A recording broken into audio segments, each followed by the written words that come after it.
Hello, it's me. I'm in my kitchen and I'm making some turmeric and ginger tea. I wonder if I can put you there. This is a bit different, isn't it? Actually, that's not going to work there. Oh no, you see the undersides of my cupboards there. Don't want you to see those. Do you ever clean the cupboard top? You know, the units underneath? Yes, we've got a soda stream, water filter, this is it. So I'm just making a turmeric and ginger tea. But it occurred to me that what's going on in the world, don't be surprised if you're really jangly. Because I know that I'm a bit jangly at the moment. There's a real sense, well, you may not feel it, and if you do, there's a real sense of ill at ease, unrest, unpredictability, all the uncertainty that's going on. And even though, like me, you might have quite a bit of wisdom, and this is cardamom pods and cloves that I'm doing in a little one of them things. So they go in. So I'll come back to the thing. This is one of my things, me and Stephen's drinks that we have when we're being good. So what's in here is a cup full of coconut milk and coconut water. So a cup of each of those. And then there's a little bit of cayenne pepper. That'll last me forever, I think. A little bit of freshly ground black pepper that goes in. I feel like a chef. Follow me for more recipes, though, don't. And then I've put those crushed, about 3 cloves. They're funnier, these cloves. You know how you normally see cloves as little, like, spidery things? Well, these cloves come like that, and you have to crush them. They're from Yorkshire by Steenberg's, which is an organic, but they're from Sri Lanka originally. Think of all the air miles that they've done. So what have I done? I've put cardamom pods, whole cloves in, and black pepper and cayenne pepper. So what's next is a bit of fresh grated ginger. That's not so fresh. It's a nice big stick, isn't it? So I'll take about that much off, and a bit of turmeric, and I've got the milk heating in the pan as I'm doing this, the milk and the water, and then a bit of turmeric as well, fresh turmeric. And all of this is organic, everything's organic. And then I get a little grater like that one, and you can tell I use that a lot because it's got orange on it. Because turmeric's a real old thing. And then look, I have one of these used for all my surgical procedures. But you can see that I use it, and sometimes I'll put them on for beetroot, but to watch that my milk doesn't boil over. So then I just get these lumps and then I just grate them I used to peel them, but I don't anymore. So just grate them in. And mind my fingers and mind my gloves so that I don't get a grated purple rubber glove in it. And this is the bit that, well, I kind of like it the most. And then putting a bit of Sunday magic in it when I remember and when I'm in the mood. A bit of Sunday love. I don't think I'll put all that turmeric in.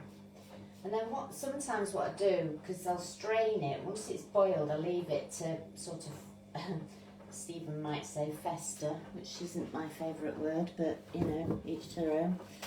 Let it fester. Excuse me a minute, just going over to the sink. Cover it up with a pan lid, it's boiling already.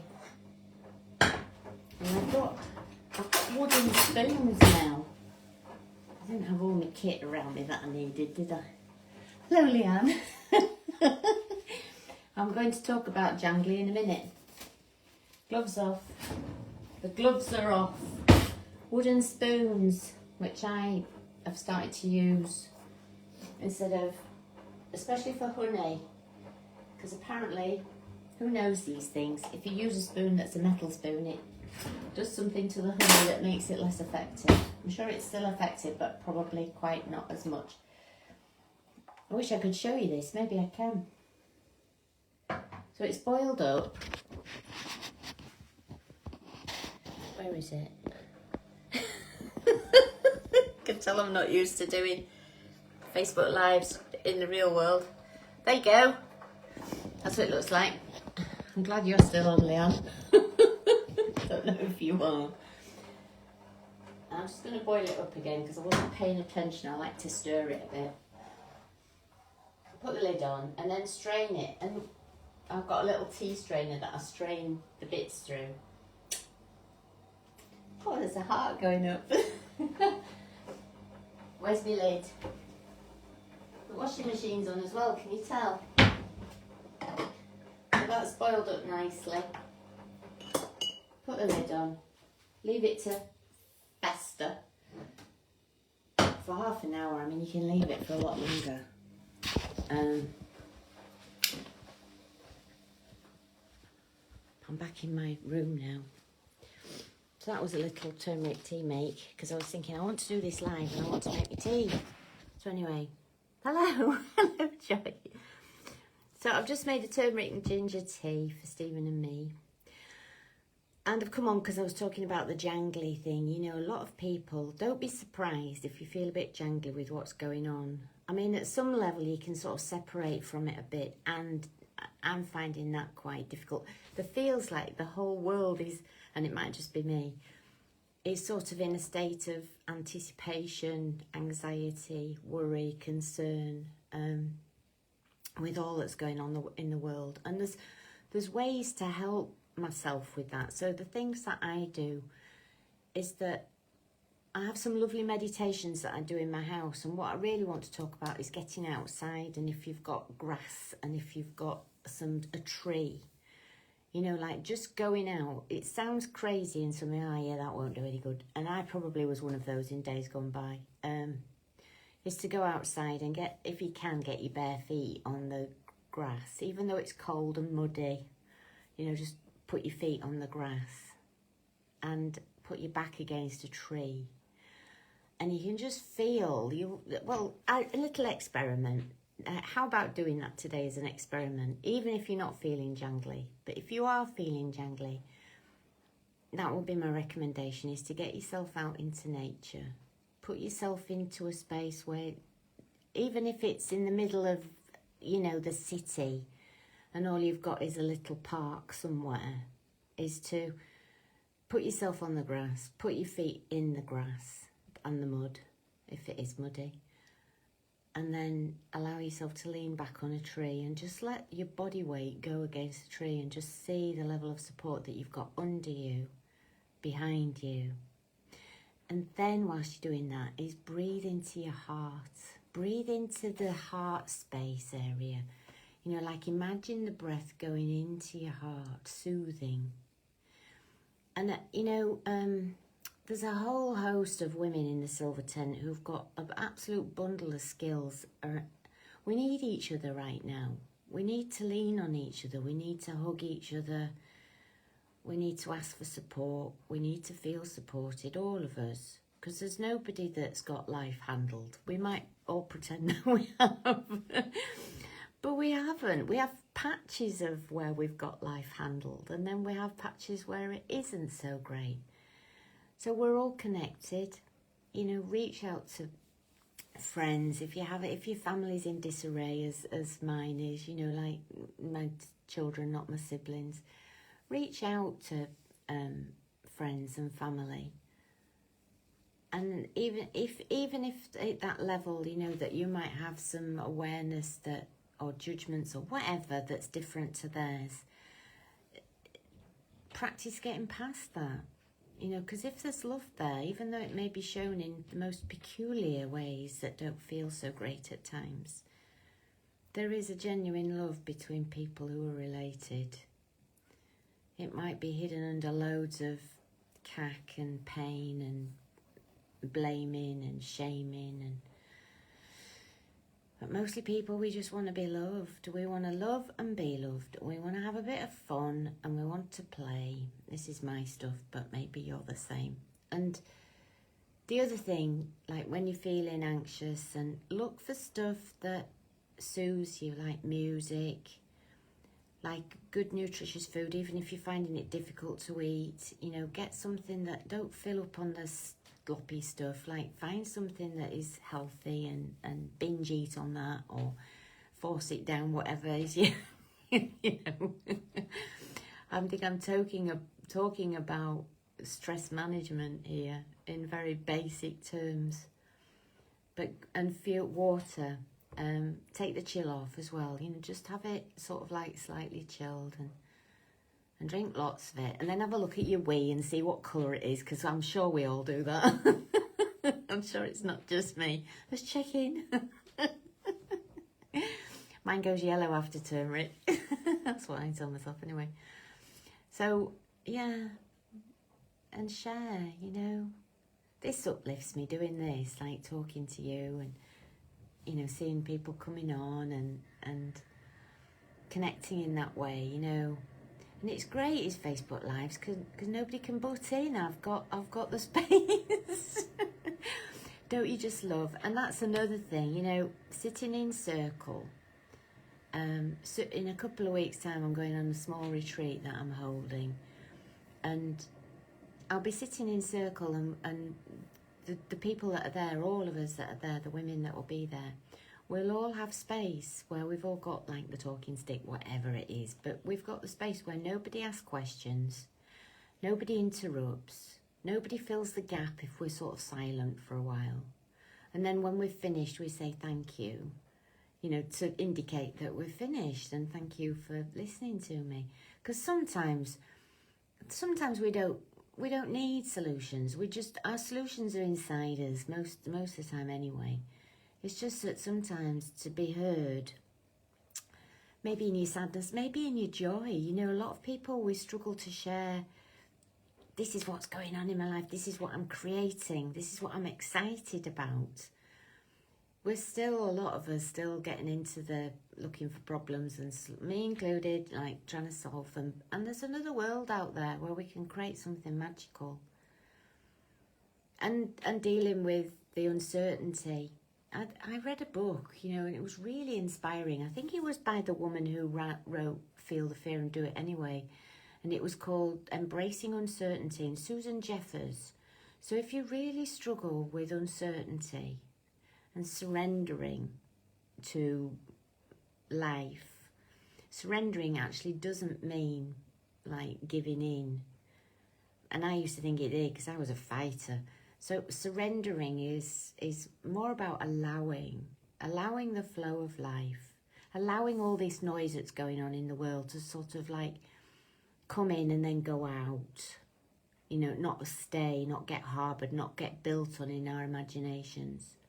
There's so many ways that we can explore how to deal with tension and stress and upset and perceived threat, and some of us who have different personality types will do it differently. You know, I'm a lover of the Enneagram, and that gives you, if you would like that, message me, because I can give you a gold standard link where you get to see what personality type you are. And there's a great book. Oh yeah, it is there. The Wisdom of the Enneagram, it's called. And it's all linked to the Enneagram Institute. And I found this to hold the keys to the way that I do things and the way that I want to do things. You know, where I was talking to somebody yesterday about how it's uncomfortable to go out of your comfort zone. You know, we might, if you've got this is the known, this circle inside there's all known, and it's safe and it's comfortable, even though it's painful. You might be with a partner who is really not kind, but it's the known, and we tend to stay with the known until it becomes unbearable, and then we have to push out. And if we've left it too long, it becomes really uncomfortable to push out, to leave, you know, to leave marriages or relationships or houses or countries or whatever. We'd rather stay and dig in, and you know, and it's, we get used to the level of discomfort until it becomes unbearable, and then we go out the comfort zone, and you make some bulges on the side of this, and it's just an illusion, is the comfort zone, because once you push outside, you find a new reality, a new creation, and but our personalities want us to keep us safe and keep us in the circle and not rock the boat, better the devil and all those sayings, and it's limiting, it's life limiting. And I don't think there isn't anybody on the planet who doesn't have a way to go out of the comfort zone, It's hard to think that some people actually are in their comfort zone, like those people at the top of the whatever they're on, those people who are creating mayhem and disruption. They're just doing their thing. They're just doing it's having a terrible effect on everybody. But in a way, it's a microcosm of my own childhood, because maybe many of us, we would have this person that was sort of like the leader, and that the energy and actions of the leader would ricochet across the whole of the family. And that's just what's happening on a bigger level. It's a bigger level. So if you were raised in a disruptive, unpredictable family environment, sure as heck you're going to feel the vibrations of what's going on in the world. So how to defuse that in your body is a challenge. And even if you were raised in a calm and loving family, and I wonder just how many of those there actually are, because we don't. The bigger global family isn't a calm and loving family at this level of our experience anyway. So to have an oasis within the chaos is not an easy thing to do. And yet that's what we're being asked to. We've got to be an oasis of calmness, of solidness, of not getting swept away by the drama that's going on in the wider family. Poof. So a tree, some grass, some food, some water, the basics, music, a little bit of movement, dancing, laughing, finding something funny to laugh at, seeing the funniness in things. It's nuts what's going on in the world. In fact, it's so nuts it could be seen as absolutely funny, ridiculously funny, if we didn't feel like the world was going to end.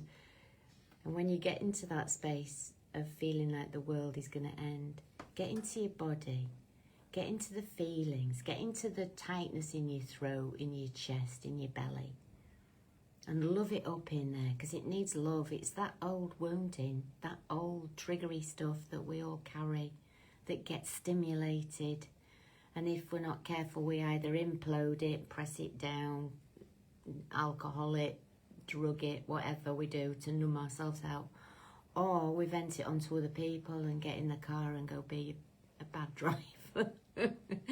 Or we're grumpy with the shopkeeper, or, and we're looking for people who are grumpy so that we can be grumpy at them. We have a fight with our partner, we take it out. We release what we're carrying onto others. And I know that firsthand, both as a receiver of it and as a giver of it. And I now am more inclined to compress. I'm still learning how to safely let me valve off now and again. Singing might be, and shouting and being noisy is a good way of me to release stuff. So I'm going to put a couple of links into here which are on my YouTube. One of which is, and don't laugh at me, because one of them's about an anger release thing, and I'm trying to be serious because I get on the sofa and go like this, so that's kind of anger release, and maybe I swear a little bit. Probably I didn't on that video, I can't remember.